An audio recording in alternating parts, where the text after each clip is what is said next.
최근 러시아가 우크라이나를 침공해 국제사회의 제재를 받는 가운데 러시아는 그러한 제재에 반발해 천연가스의 공급을 무기로 유럽 각국을 압박하고 있는데요. 전 유럽이 러시아의 자원 무기화에 비명을 지르는 가운데 그리스가 지중해에 보유한 자원으로 러시아 천연가스를 대체하려고 움직이고 있다고 합니다. 이를 그리스의 오랜 낭숙인 튀르키예가 탐탁지 않게 지켜보는 가운데 한국은 그 사이에서 선박과 무기를 팔아 어부지리를 챙길 수 있을 것으로 보이는데요. 어떤 상황인지 자세히 살펴보도록 하겠습니다. 유럽은 30% 이상의 천연가스 수요를 러시아에 의존해 충당하고 있습니다. 러시아는 이를 이용해 이번 우크라이나 침공전에도 가스 밸브를 쥐고 오래도록 전 유럽을 좌지우지해왔는데요.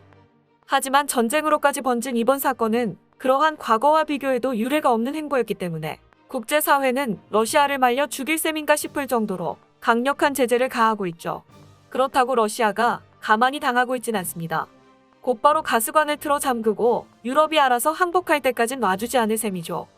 그 결과 현재 EU의 맹주라고 할 수 있는 독일조차 가스 요금이 폭등하고 시민들이 연탄을 사다가 때우는 일이 벌어지고 있습니다. 러시아는 이대로 밸브를 움켜쥔 채 가스 수요가 폭증하는 겨울까지 버틸 생각이라고 하는데요.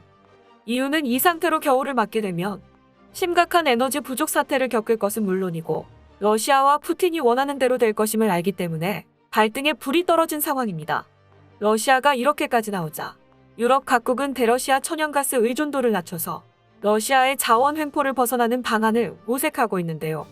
그 대안 중 하나로 떠오르고 있는 것이 바로 그리스 인근 지중해에 매장된 천연가스를 개발하는 것입니다. 그리스 크레타 섬 남쪽 바다에 매장돼 있는 천연가스는 3조 5천억 입방미터로 추정되는데 이는 EU 전체의 가스 수요 6년치에 해당합니다. 이것뿐만이 아니죠. 더 동쪽에 있는 키프로스 섬 인근에서는 크레타 섬과 비슷한 양의 천연가스에 더해 17억 배럴의 석유까지 묻혀 있다고 하는데요.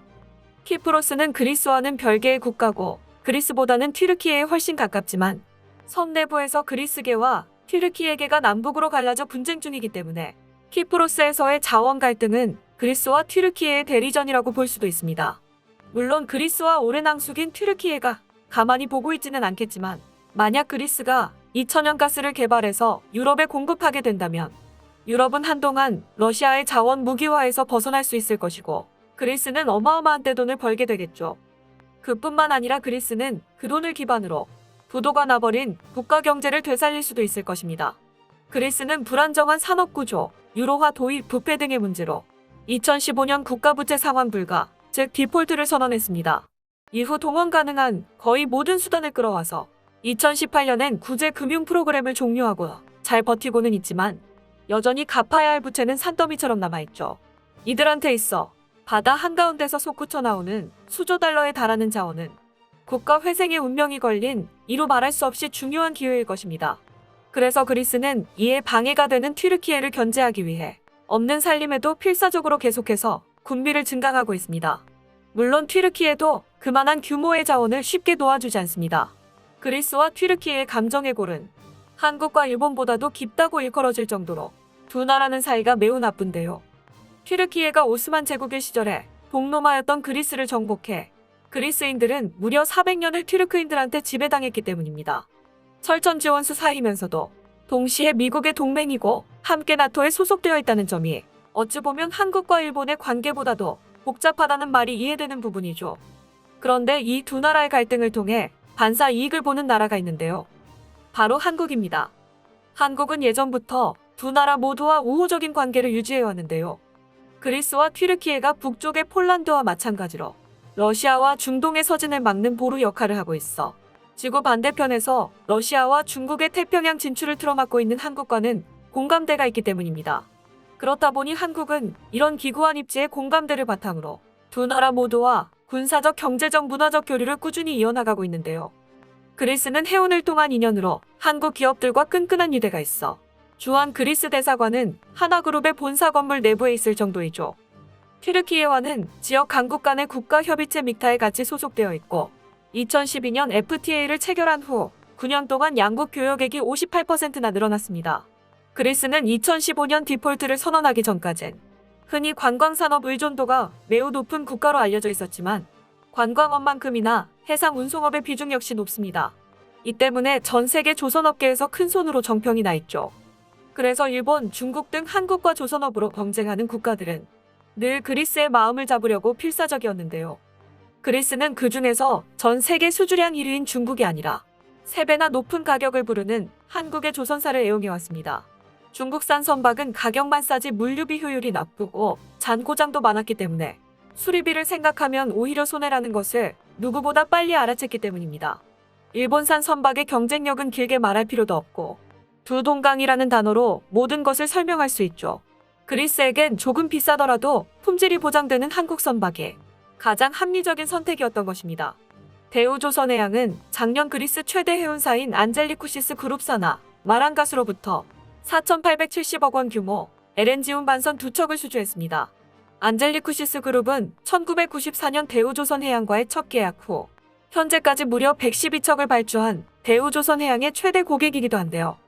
이 그룹은 대우조선해양의 수주 가문과 경영 악화가 겹친 2015년 이후에도 대우조선해양의 36척을 꾸준히 발주해왔습니다. 2019년에서 2020년에는 그리스 선박 발주량의 70% 이상을 한국 기업이 수주했으며 지난해에는 LNG 운반선 86%를 한국 조선소에 발주하기도 했는데요. 실제로 업계 관계자들은 한국 조선업체들이 어려움을 겪을 때 그리스는 매번 단비 같은 역할을 해주고 있다라고 입을 모았습니다. 그리스는 45년 전 위기를 맞았던 한국 조선업에 찾아온 고마운 첫 고객이기도 합니다. 그리스 선 엔터프라이즈의 조지 리바노스 회장은 45년째 한국 조선사와의 인연을 이어오고 있는데요. 그는 2016년 한국 조선 해운시장이 고전을 면치 못하고 있다는 소식을 듣자 바로 한국까지 찾아와 이렇게 말했습니다. 40여 년 전 나를 찾아와 반드시 좋은 배를 만들어내겠다던 정주영 회장의 모습을 또렷이 기억한다. 자신감 넘치는 그의 모습이 내 마음을 움직였고 몇 년 뒤 최고의 선박으로 그 약속을 지켰다. 비록 지금 한국을 비롯해 모든 조선 해운시장이 어려운 시기를 겪고 있지만 이 고비를 넘기면 반드시 좋은 날이 찾아올 것이다. 이렇듯 그리스와 한국은 해운과 선박 분야에서 끈끈한 관계를 오래 유지해왔습니다. 한편 튀르키예도 한국과 형제의 나라로 그리스 못지않게 오래도록 활발히 교류해왔는데요. 튀르키예가 과거 6.25 전쟁에 미국, 영국, 캐나다에 이어 네 번째로 큰 규모인 5,455명의 병력을 파견했던 이를 시작으로 현재까지 그 인연이 이어져 튀르키예는 이제 한국의 우수한 무기를 대량으로 수입해가는 방위산업의 주요 고객이 되었습니다. 튀르키예군은 KT 원흥비를 직도입하고 K2 흑표와 K9 자주포의 기술을 배워가 알타이 전차와 프르트나 자주포라는 이름으로 현지 생산해서 운용하고 있죠. 이렇게 그리스와 튀르키예 양쪽 모두와 친한 한국은 오랜 앙숙인 이 두 나라의 사이가 험악해질수록 오히려 이득을 보게 되는데요. 그리스는 독일과도 끈끈한 관계를 구축하고 있다 보니 자국의 무기 체계를 독일산 무기로 도배하고 있어 무기 수출까지 기대하기는 어렵지만 이들이 자원 개발을 시작하게 되면 채굴한 천연가스의 해상 운송을 위해 한국의 조선업계를 더 많이 찾게 될 것입니다. 그리고 그리스가 독일산 무기로 군비를 점점 불리는 상황에서 튀르키예 역시 군비 경쟁에 들어갈 수밖에 없게 되므로 한국이 이미 한번 뚫은 적 있는 시장인 튀르키예는 한국 무기를 더 도입하려 할 가능성이 크죠. 특히 상대가 독일산 무기를 도입했다는 점에서 최근 폴란드에 수십조에 달하는 무기 수출을 성사시키며 독일산 무기에 대한 비교 우위를 증명한 전적이 있는 한국산 무기가 튀르키예한테는 더더욱 매력적으로 다가올 것입니다. 만약 한국이 이러한 강점을 잘 어필해 튀르키예에 무기를 또 수출하게 된다면 폴란드에 이어 다시 한번 한국의 무기가 나토 회원국에 채택되어 서방 무기 시장의 문턱을 넘었다는 의미가 되죠. 이처럼 두 나라가 아웅다웅하는 틈에서 한국은 선박과 무기를 팔면서 이득만 챙겨갈 수가 있는 것인데요.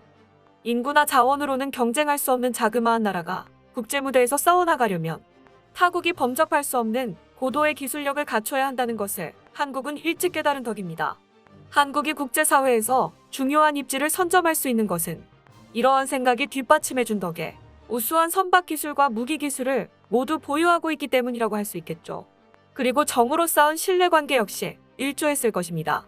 이익관계에 따라 서로가 서로를 아무렇지도 않게 배신하고 뒤통수 치는 약육강식의 국제사회에서 한국은 사람 냄새나는 인간적인 외교를 유지해왔기 때문에 이런 기회가 왔을 때도 갈고 닦은 기술력을 유감없이 뽐낼 수 있었던 건 아닐까요?